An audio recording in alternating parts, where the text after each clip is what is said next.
Hello ladies and gentlemen, welcome to our last session for June 2024 Chemistry Paper 1. We are going to cover questions from number 31 up to number 40. Number 31 is reading, which statement is true about a system in dynamic equilibrium? So we are going to select C as our answer, which is saying the speed of the forward reaction is equal to the speed of the backward reaction. So let me explain. In dynamic equilibrium, speed of the forward reaction is equal to the speed of backward reaction, such that there are no observable change in the reaction seems to have stopped. At this state, the concentration of the products and the reactants are constant. Let us move on to number 32. Number 32, which factor does not affect the speed of reaction between aqueous sodium hydroxide and aqueous hydrochloric acid? We are going to select pressure as our answer, which is A. So let me explain. The factors that affect the rate of chemical reactions are temperature, concentration, pressure if we are dealing with gases, the surface area, and also the orientation. In this case, we are dealing with sodium hydroxide and hydrochloric acid, which are in aqueous state. So it means that pressure is not going to affect the speed of reaction. Stirring, it affects the rate of reaction because it is going to increase the collision rate between the reactant molecules. So the correct answer on number 32 is A. And then number 33, the chemical equation show the formation of hydrogen iodide from hydrogen and iodine. What is the effect of increasing pressure on the yield of hydrogen iodide? We are going to select C as our answer, which is saying no effect on the yield of hydrogen iodide. So I'm going to explain again. Isn't it here we are having 1 mole of hydrogen and also 1 mole of iodine? Here we are going to get 2 moles of hydrogen iodide. So at the product side we are having 2 moles, and then at the reactant side we are also going to have 2 moles. So in such a case, in N reaction, when the number of gas particles are same in both sides, left and right side, then there is no effect of either increasing or decreasing the pressure. So that is why we have selected C as our answer. Let me explain again. In N reaction, when the number of gas particles are same in both sides, left and right side, then there is no effect of increase or decrease of pressure. Let us move on to number 34. Number 34, which is the correct structure for 2,2-dimethylbutane?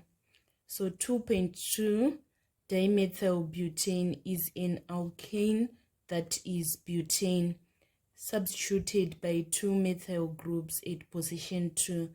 So the one that is describing that structural formula is this A. Why we are having this butane, which is having 4 carbons, right?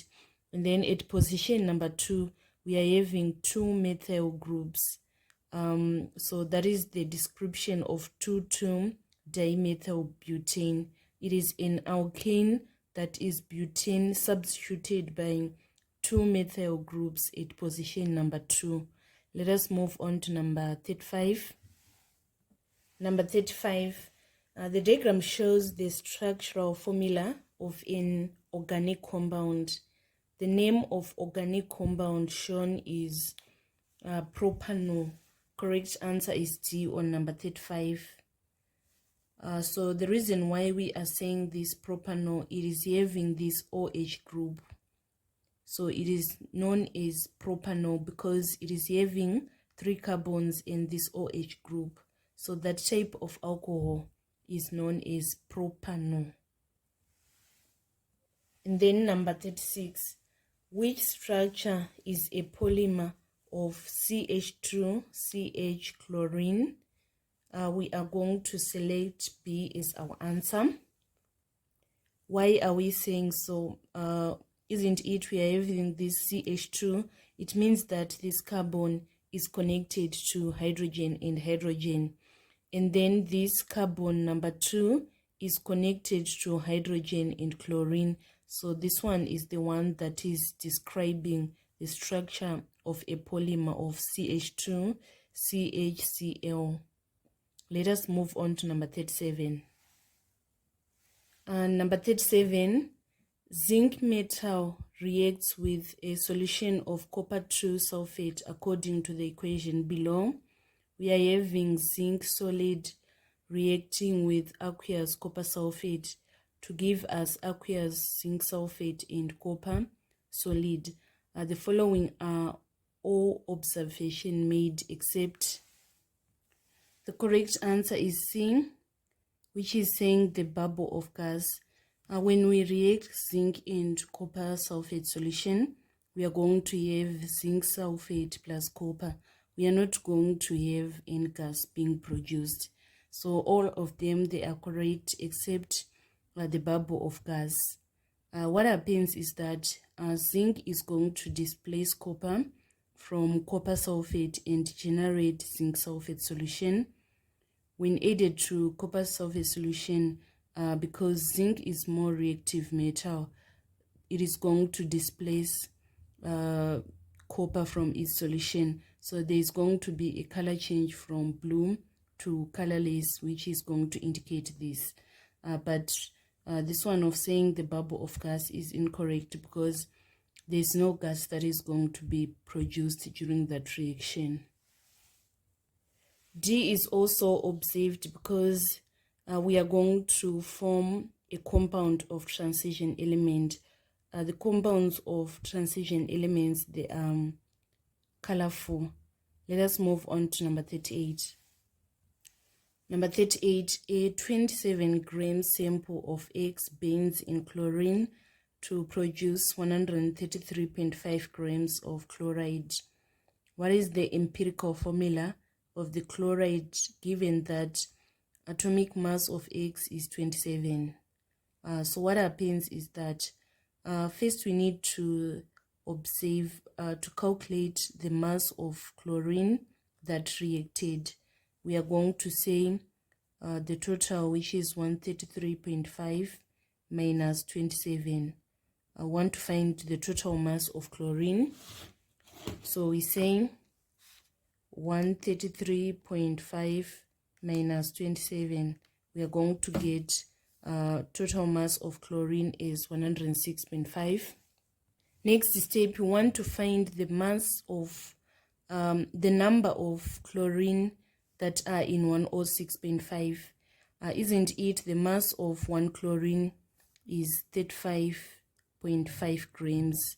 So we are going to say 106.5 divided by 35.5 to find the total number of chlorine atoms.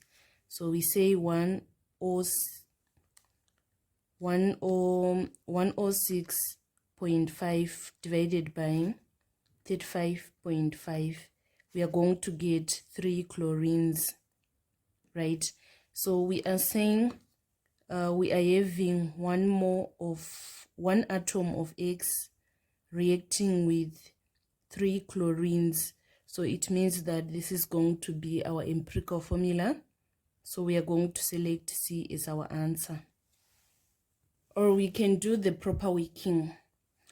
Isn't it? We are given that AR of X is 27.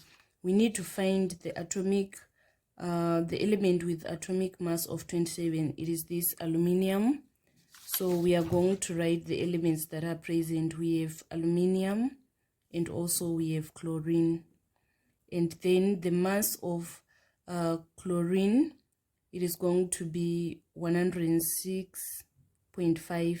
And then the mass of aluminium, we say 133.5 minus 106.5, we are going to get this 27 grams, right? And then after that, we are going to divide by their atomic masses. So here, atomic mass of aluminium is 27, atomic mass of chlorine is 35.5. 27 divided by 27, we get 1. And then 106.5 divided by 35.5, we are going to get 3. So from this, we can see that the empirical formula is going to be aluminium 1, 3 chlorines. So that was all about number 38. Let us move on to number 39. Number 39, which exhaust gas is not converted to another substance by a catalytic converter? We are going to select B as our answer, which is saying carbon dioxide. So what happens is that catalytic converter is designed to convert harmful emissions that are produced by internal combustion engine, such as nitrogen dioxide, hydrocarbons, and also carbon monoxide.